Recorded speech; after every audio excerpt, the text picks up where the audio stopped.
والسلام على أشرف الأنبياء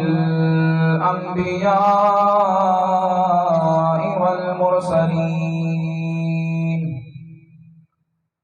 أما بعد فأعوذ بالله من الشيطان الرجيم. بسم الله الرحمن الرحيم.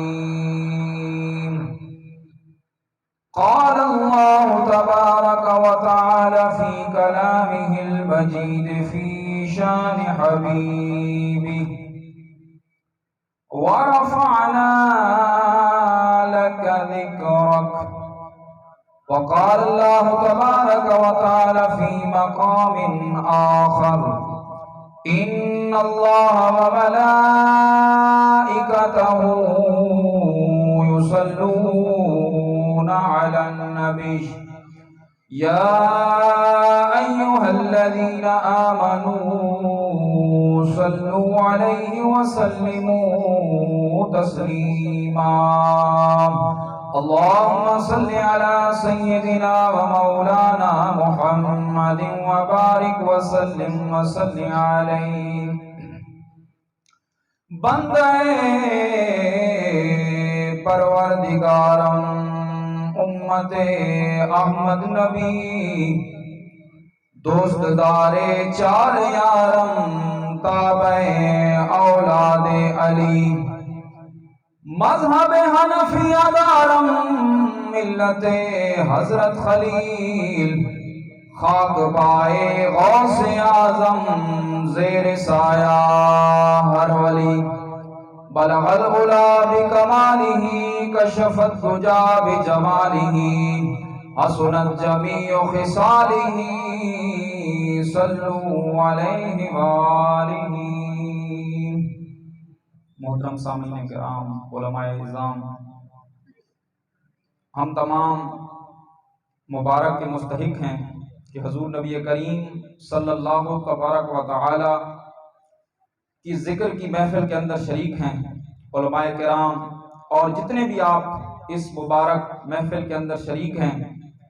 یقیناً ہم بڑے خوش نصیب ہیں کہ اس اللہ کریم نے، اس عظیم شان والے رب نے اتنا پیارا محبوب ہمیں عطا فرمایا اور اس پیارے امت نبی کی امت میں سے پیدا فرمایا کہ جس کی امت میں آنے کے لیے اللہ کے اولو العزم نبی بھی دعا کرتے رہے. احادیث کی کتابوں میں موجود ہے، حضرت موسیٰ علیہ السلام نے جب کتابوں کے اندر آخری امت کے فضائل پڑھے کہ اللہ ان کی توبہ کو قبول کرے گا، ان کے گناہ توبہ سے معاف ہو جاتے ہیں، جب انہوں نے اس امت کے فضائل پڑھے تو اللہ کی بارگاہ میں دعا کی: یا رب کریم، یہ جو آخری زمانے میں امت آنی ہے، یا رب کریم یہ امت مجھے عطا فرما دے. تو اللہ کریم نے ارشاد فرمایا: اے موسیٰ، یہ امت میں تجھے نہیں دے سکتا، یہ امت تو میں نے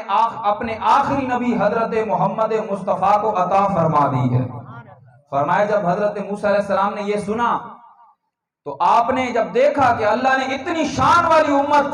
آخری زمانے کے اندر بھیجی ہے اور ایسا شان والا نبی عطا فرمایا ہے، تو پھر حضرت موسیٰ علیہ السلام جو اولو العزم پیغمبر ہیں، اللہ کے کلیم ہیں، حضرت موسیٰ علیہ السلام نے دعا کی: یا رب کریم، اگر تو مجھے یہ امت عطا نہیں کرتا تو پھر میری یہ دعا ہے، یا رب کریم مجھے اس سونے محبوب کی امت میں شامل فرما، مجھے اس سونے نبی کی امت میں سے شامل فرما. تو ایسے نبی کی امت میں سے اللہ کریم نے مجھے اور آپ کو پیدا فرمایا، اس پیارے محبوب کا امتی بنایا. یہ ہماری قسمتوں کی معراج ہے. تو محترم سامعین کرام، آج آپ کے اس محلے میں بھی حضور نبی کریم صلی اللہ تعالی علیہ وسلم کے ذکر کی محفل سجی ہے اور شرکت کرنے والے آپ لوگ بڑے خوش نصیب ہیں، کیونکہ نبی کریم علیہ السلام کا ذکر تو ہمارے آنے سے پہلے بھی موجود تھا، اب بھی موجود ہے. ہم دنیا سے چلے جائیں گے، دنیا فنا ہو جائے گی، لیکن اللہ کے پیارے محبوب کا ذکر ہمیشہ بلند رہے گا۔ محترم سامعین کرام، احادیث کی کتابوں کے اندر تقریباً ساری کتابوں کے اندر یہ بات میں نے پڑھی ہے اور یہ بات موجود ہے، بڑی بہترین بات ہے، انشاءاللہ آپ کو مزہ آئے گا۔ کتاب کے اندر موجود ہے کہ جب نبی کریم علیہ السلام نے دعوی نبوت کیا، نبوت کا اعلان کیا، تو اس وقت مکہ کے اندر سب سے زیادہ تعداد یہودیوں کی تھی، یہودی مذہب کی تعداد تھی۔ فرمایا جب نبی کریم علیہ السلام نے دعوی نبوت کیا تو اس وقت یہودیوں کو بڑی پریشانی ہوئی۔ وہ سمجھتے تھے کہ نبی، اللہ کا آخری نبی ہماری نسل میں سے آئے گا، لیکن اللہ کے آخری نبی تو حضرت اسماعیل علیہ السلام کی اولاد میں سے تشریف لائے۔ یہودی بڑے پریشان ہوئے، انہوں نے اپنے علماء کو تیار کیا، خصوص بالخصوص اس وقت کے یہود کے علماء میں سے سب سے بڑے جو عالم تھے وہ جناب عبداللہ ابن سلام تھے۔ انہوں نے عبداللہ ابن سلام کو تیار کیا اور کہا کہ آپ ہمارے یہودی مذہب کے بہت بڑے عالم ہیں، تو آپ جائیں اور جس نے نبی کریم علیہ السلام نے نبوت کا دعویٰ کیا ہے آپ ان کے ساتھ مناظرہ کریں، کیونکہ لوگ دن بدن اسلام قبول کر رہے ہیں۔ تو روایات کا یہ مفہوم ہے، الفاظ موجود ہیں، یہودی سارے علماء اکٹھے ہو کر جناب عبداللہ ابن سلام کو لے کر نبی کریم علیہ السلام کے کاشانہ اقدس پر حاضر ہوئے۔ فرماتے ہیں، روایات کا مفہوم موجود ہے کہ جیسے ہی یہودی نبی کریم علیہ السلام کے گھر پہنچے، نبی کریم علیہ السلام کی محفل میں پہنچے، فرمایا آگے آگے عبداللہ ابن سلام چل رہے تھے۔ فرمایا جیسے ہی عبداللہ ابن سلام نبی کریم علیہ السلام کی محفل میں پہنچے، عبداللہ ابن سلام کی آنکھیں رسول اللہ کے والضحیٰ والے چہرے پر پڑتی ہیں، کوئی گفتگو کیے بغیر جیسے ہی نبی کریم علیہ السلام کے چہرے کو دیکھتے ہیں کلمہ طیبہ زبان پر جاری ہو جاتا ہے۔ یہ نبی کریم علیہ السلام کی شان ہے۔ یہودی بڑے پریشان ہوئے کہ ہم تو عبداللہ ابن سلام کو لے آئے تھے کہ یہ نبی کریم علیہ السلام سے مناظرہ کرے گا، اس کو کہا آپ نے تو بات کیے بغیر کلمہ پڑھ لیا، تو کیا ماجرا ہے؟ تو عبداللہ ابن سلام نے کہا، اے یہودیوں، میں نے پہلے سارے اسلاموں کی، سارے دینوں کی کتابوں کا مطالعہ کیا ہے، اپنی توریت شریف کا مطالعہ کیا ہے، اپنے نبی کی کتابوں کو پڑھا ہے، اپنے نبی کے دین کو جانتا ہوں۔ فرمایا پہلی جتنی کتابیں گزری ہیں ان کتابوں میں نے نبی آخر الزمان کی جتنی نشانیاں مذکور ہیں، ساری کی ساری نشانیاں میں نے نبی کریم علیہ السلام کی ذات کے اندر موجود پائی ہیں۔ اور فرمایا کہ جیسے میں نے والضحیٰ والا چہرہ دیکھا تو میں نے جب چہرہ دیکھا، فرمایا ان وجہہ لیس بوجہ الکذاب، جب میں نے نبی کریم علیہ السلام کا والضحیٰ والا چہرہ دیکھا تو اتنا نورانی چہرہ تھا، مجھے دیکھ کر یقین ہو گیا کہ اتنا پیارا چہرہ کسی جھوٹے نبی کا نہیں ہو سکتا۔ یہ نبی کریم علیہ السلام کی شان ہے۔ اور حضرت علامہ فخر الدین رازی رحمۃ اللہ تعالی علیہ، آپ نے اپنی تفسیر کے اندر بیان کیا کہ اللہ کریم نے رسول اللہ کو کثیر معجزات عطا کیے ہیں۔ رسول اللہ نے چاند توڑا، سورج لوٹایا، پتھروں نے کلمہ پڑھا، درختوں نے رسول اللہ کو سجدہ کیا، جانوروں نے رسول اللہ کو سجدہ کیا، دنیا کی ہر مخلوق نے اللہ کے رسول کی بارگاہ میں فرما برداری کی۔ فرمایا اللہ نے اپنے محبوب کو کثیر معجزات عطا کیے، لیکن یہ بات یاد رکھو، اگر اللہ اپنے محبوب کو ایک معجزہ بھی نہ دیتا، ایک کمال بھی عطا نہ کرتا تھا، اگر ایک کمال بھی اللہ نے عطا نہ کیا ہوتا، اللہ نے اپنے محبوب کو صرف چہرہ ہی ایسا نورانی عطا کیا تھا، ایسا پیارا چہرہ عطا فرمایا تھا کہ اگر کوئی اور معجزہ نہ بھی ہوتا تو لوگ صرف نبی کریم علیہ السلام کے چہرے کی زیارت کر کے دائرہ اسلام میں داخل ہو جاتے ہیں۔ یہ اللہ کے محبوب کی شان ہے کہ نبی کریم علیہ السلام کو اللہ کریم نے سیرت بھی عطا فرمائی ہے اور خوبصورت صورت بھی عطا فرمائی ہے۔ محترم بزرگوں، دوستو، نبی کریم علیہ السلام کی شانیں وراء الورا ہیں۔ آج مختلف طرق سے سوشل میڈیا پر، میڈیا میں ہم دیکھتے ہیں لوگ مختلف سوالات کرتے ہیں، جی آپ رسول اللہ کا بہت زیادہ ذکر کرتے ہیں، میلاد شریف مناتے ہیں، جھنڈیاں لگاتے ہیں، بتیاں لگاتے ہیں، آپ اتنے زیادہ اہتمام کیوں کرتے ہیں؟ اگر آپ کی توجہ ہو تو میں قرآن سے اس کا جواب دینے لگا ہوں، قرآن سے آپ کو اس کا جواب بتاتا ہوں۔ آیت مبارکہ جو میں نے پڑھنے کا شرف حاصل کیا، اللہ کریم نے فرمایا وَرَفَعْنَا لَكَ ذِكْرَكَ، کہ اے محبوب ہم نے تیرے ذکر کو تیرے واسطے بلند کر دیا۔ تو اس آیت سے پتہ چلا کہ اللہ کریم نے خود اپنے محبوب کے ذکر کو بلند فرما دیا ہے۔ اور ہم سب جانتے ہیں کہ اللہ کریم کسی کا محتاج نہیں ہے، کسی معاملے میں اللہ کسی کا محتاج نہیں ہے، بلکہ ساری مخلوق اللہ کریم کی محتاج ہے۔ فرمایا، اللہ نے فرمایا وَرَفَعْنَا لَكَ ذِكْرَكَ، اے محبوب ہم نے تمہارے واسطے تمہارے ذکر کو بلند کر دیا۔ علماء فرماتے ہیں ہم سے اعتراض نہ کرو کہ ہم رسول اللہ کا میلاد کیوں مناتے ہیں، ہم رسول اللہ کے تذکرے کیوں کرتے ہیں۔ فرمایا رسول اللہ کے ذکر کو اللہ نے بلند فرما دیا ہے، اللہ نے اپنے محبوب کے ذکر کو رفعت بلندی عطا کی ہے۔ فرمایا آج اگر ہمیں توفیق مل رہی ہے رسول اللہ کے ذکر کرنے کی، فرمایا یہ ہمارا کمال نہیں ہے، ذکر تو خدا نے بلند کیا ہے، خدا نے ہمیں توفیق عطا فرمائی ہے۔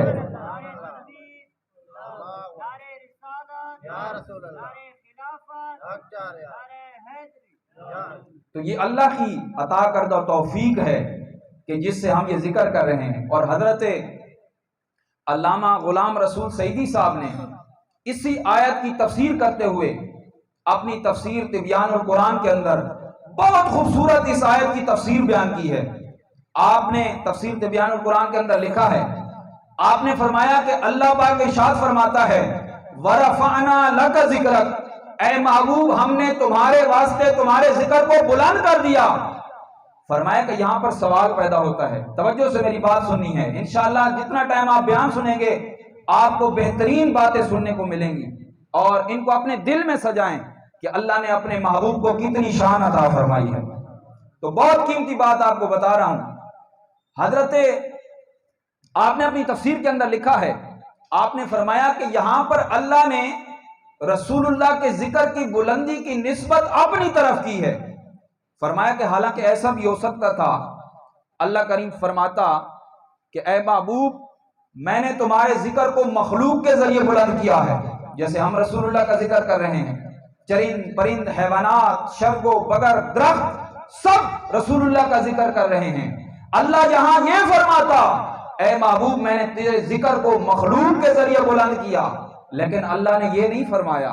اللہ نے فرمایا اے محبوب میں نے تیرے ذکر کو خود بلند کیا ہے۔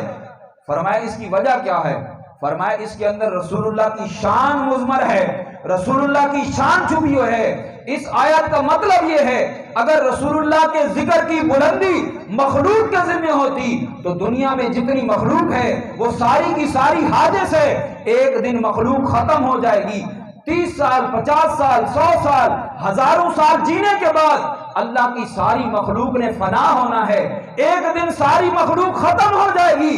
اگر ذکر مخلوق کے ذمہ ہوتا تو مطلب یہ ہوتا کہ جب مخلوق ختم تو حبیب کا ذکر بھی ختم، لیکن اللہ نے اپنے محبوب کو وہ شان عطا فرمائی ہے کہ رسول اللہ کے آنے سے پہلے، رسول اللہ کی زندگی میں اور رسول اللہ کے جانے کے بعد، حتیٰ کہ قیامت کے دن بھی اللہ کریم اپنے محبوب کے ذکر کو بلند فرما دے گا۔ نعرہ تکبیر، اللہ اکبر، نعرہ رسالت، یا رسول اللہ، نعرہ خلافت،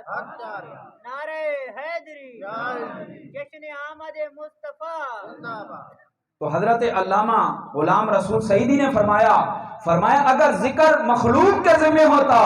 اس کا مطلب مخلوق ختم تو ذکر ختم، لیکن اللہ کریم نے اپنے پیارے محبوب کے ذکر کا ذمہ اپنے ذمہ لیا، کیونکہ اللہ کی ذات کو نہ زوال ہے، اللہ کی ذات کی نہ کوئی ابتدا ہے نہ کوئی انتہا ہے۔ فرمایا اللہ نے اپنے محبوب کے ذکر کو خود اس لیے بلند کیا کہ جس طرح خدا کی ذات کی نہ کوئی ابتدا ہے نہ کوئی انتہا ہے، تو اسی طرح محبوب کے ذکر کی بھی نہ کوئی ابتدا ہے نہ کوئی انتہا ہے۔ یہ رسول اللہ کا ذکر ہے، یہ قیامت تک رسول اللہ کا ذکر رہے گا۔ اور حدیث کی کتابوں میں جب ہم پڑھتے ہیں دلائل النبوہ الجامع المعجزات امام یوسف بن اسماعیل نبہانی کی، آپ فرماتے ہیں کہ اللہ نے کائنات کو، مخلوق کو تخلیق بھی نہیں کیا تھا، آدم علیہ السلام کی تخلیق کی تو اس وقت بھی اللہ کے محبوب کا ذکر آسمانوں پر بلند تھا، آپ کے آنے سے پہلے بھی رسول اللہ کا ذکر بلند ہو چکا تھا۔ الجامع المعجزات حدیث مبارکہ کی کتاب ہے، اس کے اندر حضرت علامہ اسماعیل بن یوسف نبہانی رحمۃ اللہ تعالی علیہ نے بہت پیاری حدیث مبارکہ نقل کی۔ آپ فرماتے ہیں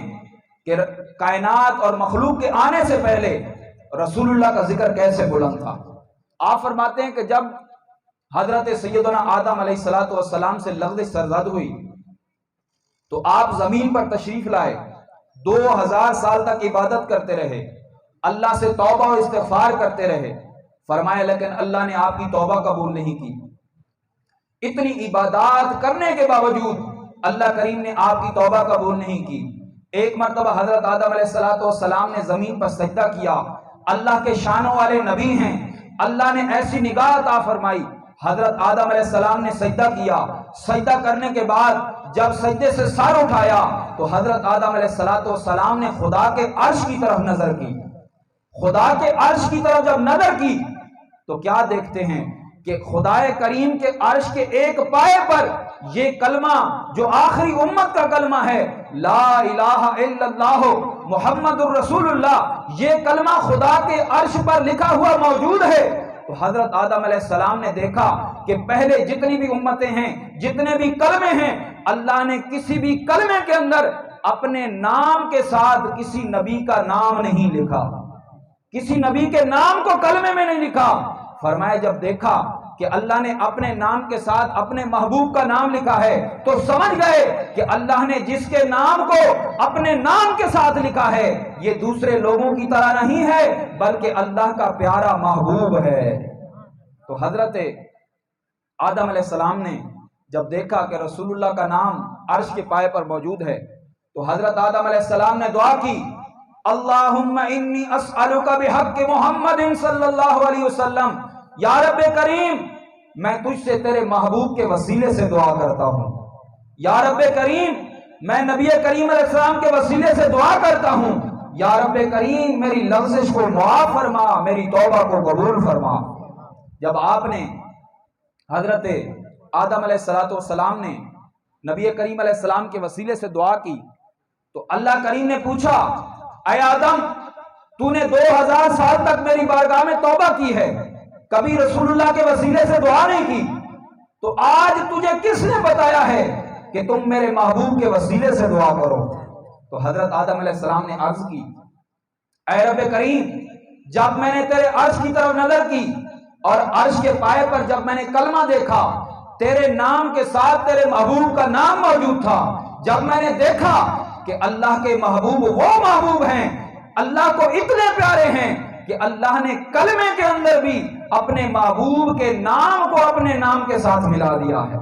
تو مجھے پتہ چل گیا کہ یہ آخری نبی حضرت محمد مصطفیٰ علیہ السلام اللہ کے پیارے محبوب ہیں، تو میں نے اس کے وسیلے سے دعا کی ہے۔ تو اللہ کریم نے ارشاد فرمایا، اے آدم لولا محمد لما خلقت الارض ولا الافلاک ولا الجنت ولا النار لولا محمد لما خلقتک او کما قال النبی صلی اللہ علیہ وسلم۔ اللہ کریم نے ارشاد فرمایا، اے آدم آج تم نے بہترین وسیلہ ڈھونڈا ہے، اے آدم اگر میں محمد کو پیدا نہ کرتا، زمین کو پیدا نہ کرتا، آسمان کو پیدا نہ کرتا، جنت کو پیدا نہ کرتا، دوزخ کو پیدا نہ کرتا، اے آدم اگر میں محمد کو پیدا نہ کرتا تو اے آدم میں تجھے بھی نبی بنا کر نہ بھیجتا۔ نعرہ تکبیر، نعرہ رسالت، نعرہ خلافت، نعرہ حیدری، جشن آمد مصطفیٰ، سرکار کی آمد، علماء اہل سنت۔ تو نبی کریم علیہ السلام کا تذکرے، آپ کا ذکر مخلوق کی آمد سے پہلے بھی آسمانوں پر موجود تھا، اسی طرح رسول اللہ کی آمد سے پہلے ہر نبی نے اپنی امت کے اندر ہمارے محبوب کے تذکرے کیے ہیں، ہمارے محبوب کی نعتیں بیان کیے ہیں۔ آج لوگ ہم سے پوچھتے ہیں، اے لوگوں تم رسول اللہ کا ذکر کرتے ہو،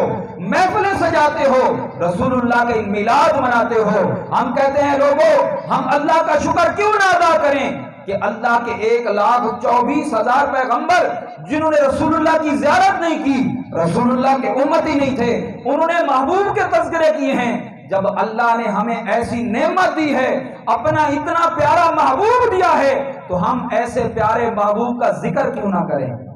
اس محبوب کا میلاد کیوں نہ منائیں کہ جس محبوب ایسے پیارے محبوب کا دامن اللہ کریم نے ہمیں عطا فرمایا ہے۔ تو محترم بزرگوں دوستو، میں بیان کر رہا تھا کہ وَرَفَعْنَا لَكَ ذِكْرَكَ، اللہ نے اپنے محبوب کے ذکر کو بلند فرما دیا۔ یہ ذکر کائنات بننے سے پہلے بھی موجود تھا، نبی آنے کے بعد تب بھی موجود تھا، رسول اللہ کی زندگی بھی موجود تھا، رسول اللہ تشریف لے گئے اب بھی ذکر موجود ہے، حتیٰ کہ قیامت کا دن ہوگا، قیامت بپا ہوگی، ساری دنیا کائنات امت نبی غوث کتب ابدال جمع ہوں گے۔ احادیث کا مفہوم ہے کہ اللہ کریم قیامت کے دن بھی اپنے محبوب کی شان کا اظہار فرمائے گا۔ یہ رسول اللہ کی رفعت شان ہے۔ اور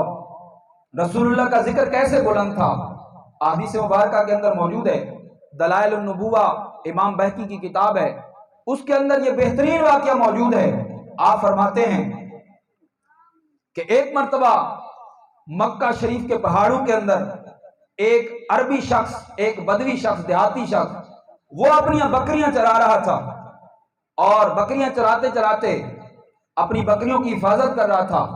اچانک کیا دیکھتا ہے کہ ایک بھیڑیے نے، ایک بگاڑ نے اس کی بکریوں پر حملہ کر دیا، اور بکریوں میں سے اس نے ایک بکری کو پکڑ لیا، اور ایک بکری کو پکڑ کر وہ بھیڑیا بھاگا۔ تو جب اس چرواہے نے دیکھا کہ یہ بھیڑیا میری بکری کو لے کر جا رہا ہے تو وہ دوڑا، آخر کار وہ چرواہا اس بھیڑیے کو پکڑنے میں کامیاب ہو گیا۔ جیسے اس نے بھیڑیے کو پکڑا، اپنی بکری واپس لے لی۔ فرماتے ہیں حدیث مبارکہ کا مفہوم ہے، امام بہقی نے اس کو ذکر فرمایا جیسے ہی اس شخص نے اس بھیڑیے سے اپنا بکری کا بچہ واپس لیا، تو جیسے ہی واپس لیا تو وہ بھیڑیا، اس بھیڑیے نے اس شخص سے کلام کیا، فصیح عربی زبان کے ساتھ اس بھیڑیے نے اس شخص کے ساتھ کلام کیا۔ تو وہ شخص بڑا حیران ہوا کہ یہ کیسا ماجرا ہے کہ جانور، جنگلی جانور بھیڑیا، یہ آج عربی زبان میں کیسے کلام کر رہا ہے؟ تو اس بھیڑیے نے اس شخص کو کہا،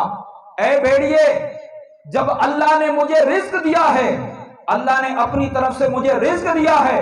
تم نے میرا رزق مجھ سے واپس کیوں لے لیا ہے؟ تو وہ شخص اسی حیرانی میں تھا کہ آج بھیڑیا کیسے بولنے لگ گیا ہے۔ تو حدیث مبارکہ کا مفہوم ہے، تو بھیڑیے نے اس شخص کو کہا، اے شخص، تم میرے بولنے کی وجہ سے حیران ہو رہے ہو کہ ایک جنگل کا درندہ آج کیسے فصیح عربی زبان میں کلام کر رہا ہے۔ اے شخص، میرے بولنے سے حیران نہ ہو، آج میں تجھے ایسی خبر دلاتا ہوں جو میرے بولنے سے بھی زیادہ عجیب تر ہے۔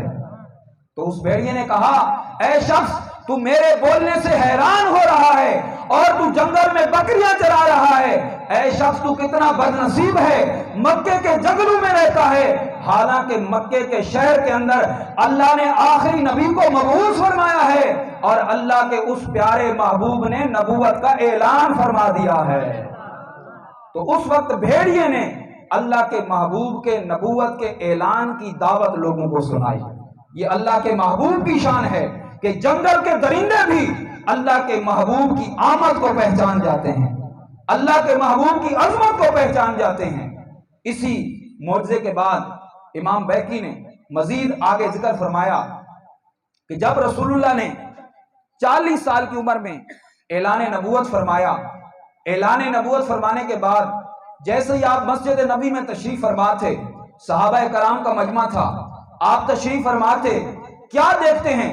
کہ جنگل کی جانب سے بہت زیادہ بھیڑیے اکٹھے ہو کر آ رہے ہیں، بھیڑیوں کا ریوڑ بن کر آ رہا ہے۔ جیسے ہی بھیڑیے نبی کریم علیہ السلام کی محفل کے قریب آتے ہیں تو ان میں سے ایک بھیڑیا نبی کریم علیہ السلام کے قریب ہوتا ہے۔ جیسے ہی قریب ہوتا ہے، نبی کریم علیہ السلام کے قریب ہو کر عربی زبان میں رسول اللہ کے ساتھ گفتگو کرتا ہے۔ کچھ دیر رسول اللہ سے گفتگو رہتی ہے، گفتگو کر کے وہ بھیڑیا جب پیچھے جاتا ہے تو صحابہ کرام نے عرض کی یا رسول اللہ صلی اللہ علیہ وسلم یہ بھیڑیا آپ سے کیا گفتگو کر رہا تھا، جنگل کا وحشی جانور آپ سے کیا گفتگو کر رہا تھا؟ تو نبی کریم علیہ الصلوۃ والسلام نے ارشاد فرمایا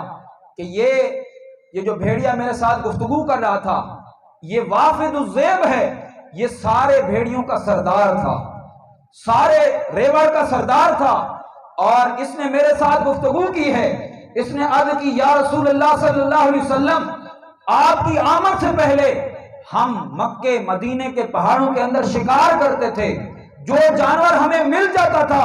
اس جانور کو ہم اپنی خوراک بناتے تھے، لیکن یا رسول اللہ صلی اللہ علیہ وسلم ہمیں علم ہوا ہے کہ آپ اللہ کے آخری نبی ہیں اور آپ نے اپنی نبوت کا اعلان فرما دیا ہے، آپ کی سلطنت و نبوت اس دنیا میں شروع ہو چکی ہے، آپ نے اپنی نبوت کا اعلان کیا ہے۔ یا رسول اللہ جیسے ہی آپ نے اپنی نبوت کا اعلان کیا ہے ہم نے جانوروں کا شکار کرنا چھوڑ دیا ہے، ہم بھیڑیوں کی غیرت یہ گوارا نہیں کرتی کہ اللہ کی محبوب کی سلطنت میں ہیں، اللہ کے محبوب کی سلطنت میں، اللہ کے محبوب کی نبوت میں ہم اللہ کے محبوب کی اجازت کے بغیر کسی جانور کو نقصان پہنچائیں،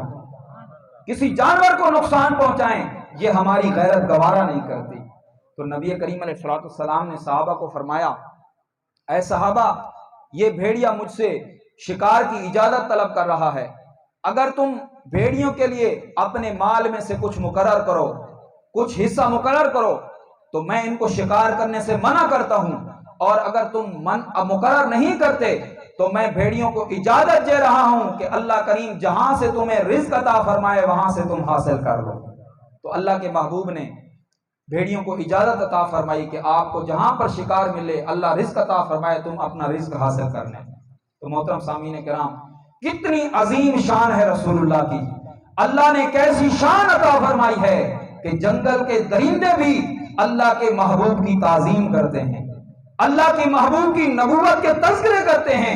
اور آج امتی ہے کہ جب رسول اللہ کا ذکر ہو تو وہ پریشان ہو جاتا ہے، میلاد پر دلیلیں پوچھتا ہے، اللہ کے محبوب کے ذکر پر دلیلیں پوچھتا ہے۔ میرے محترم اور پیارے اسلام بھائیوں یہ بد نصیبی ہے کہ محبوب کے ذکر پر بھی دلیلیں پوچھی جائیں۔ ہم اور آپ کتنے خوش نصیب ہیں کہ ہمارے شب و روز، ہمارے ہر ہفتہ، ہر روز، ہر محفل کے اندر اللہ کے محبوب کا ذکر کرتے ہیں، اللہ کے محبوب کا ذکر کر کے اپنے سینوں کو ٹھنڈ بخشتے ہیں، اللہ کے محبوب کا ذکر کر کے اپنے ایمانوں کو نور سے منور کرتے ہیں۔ یقیناً یہ اللہ پاک کا احسان ہے، اور جس شخص نے رسول اللہ کا ذکر کیا، رسول اللہ کے تذکرے کیے، اللہ کریم قیامت کے دن اسے ایک ایک لفظ کا بدلہ عطا فرمائے گا۔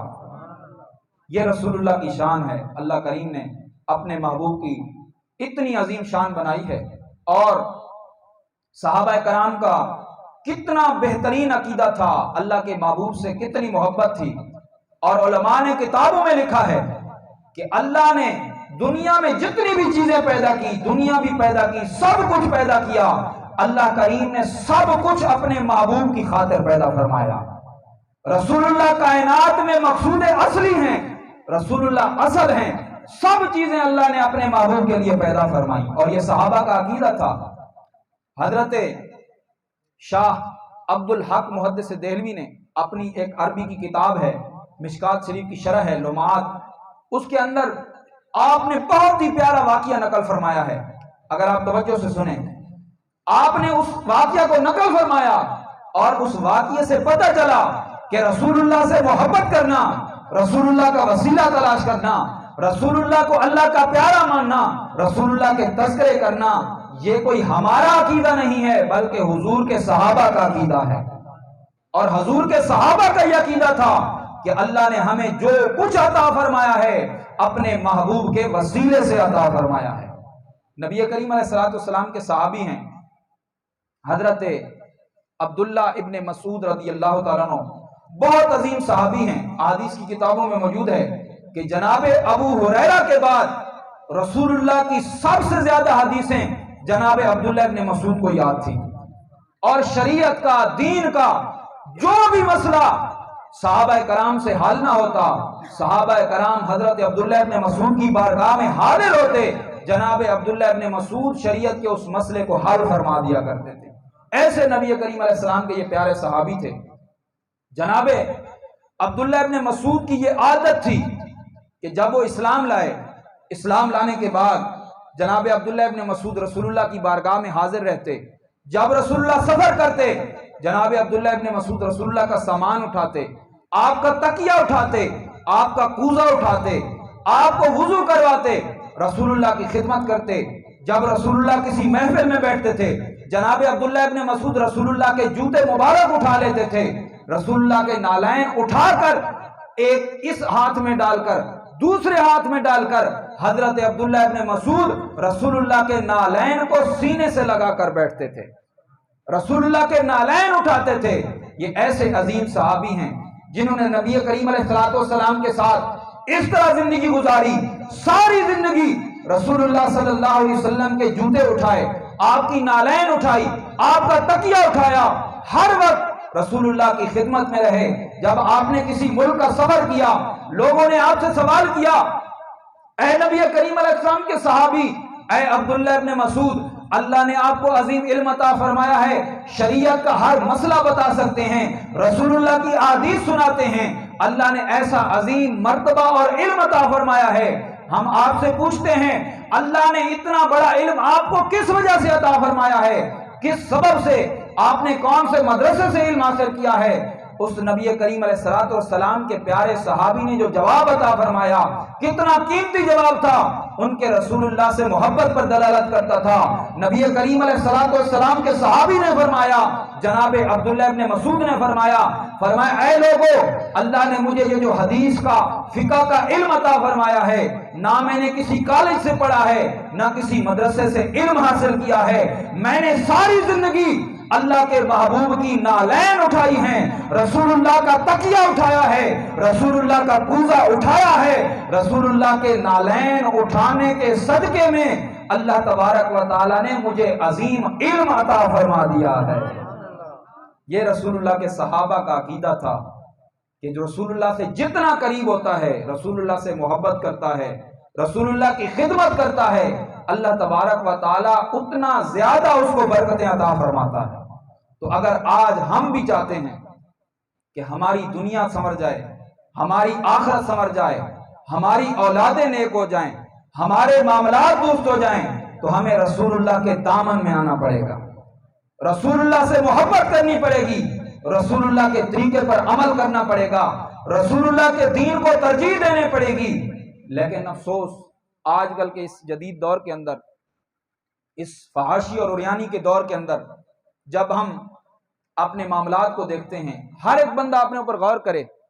تو ہمیں معلوم ہوگا کہ ہماری ساری زندگی دنیا کی دوڑ میں گزر رہی ہے۔ ہم ساری زندگی صبح اٹھتے ہیں، رات تک دنیا کی کوشش میں رزق روزگار کماتے کماتے زندگی گزر رہی ہے، دن رات دنیا حاصل کرنے کی کوشش ہے، دن رات ہم دنیا کی خاطر کوشش کر رہے ہیں، دین کو ترجیح نہیں دے رہے۔ جہاں پر ہمارا دل مانتا ہے، دین آسان ہوتا ہے، عمل کر لیتے ہیں، اور جہاں پر ہمارا دل نہیں مانتا، ہم دین اسلام کو پیچھے چھوڑ دیتے ہیں۔ تو محترم اور پیارے اسلامی بھائیوں، یہ ہماری بد نصیبی ہے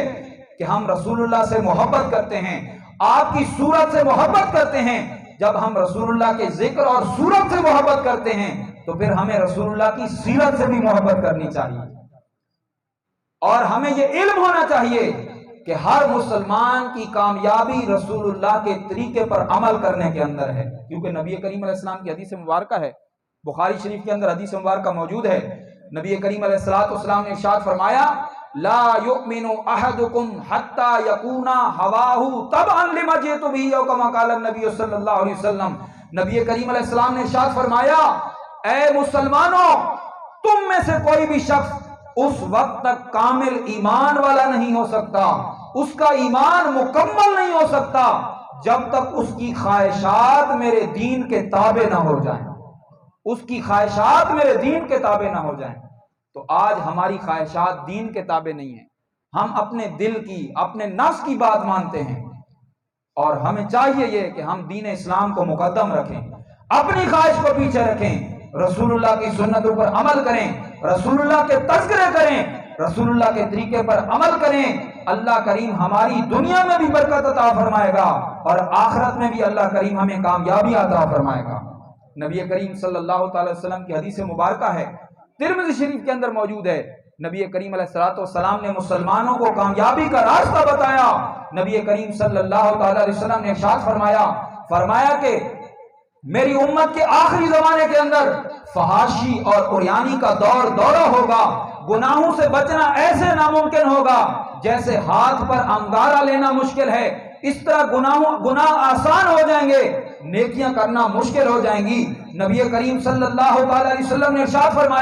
فرمایا اس فتنے اور فحاشی کے دور کے اندر میرا جو امتی، میرا ماننے والا مسلمان جب میری ایک سنت پر عمل کرے گا، ایک سنت کو اپنائے گا، اللہ کریم ایک سنت پر عمل کرنے کی وجہ سے اللہ کریم اس مسلمان کو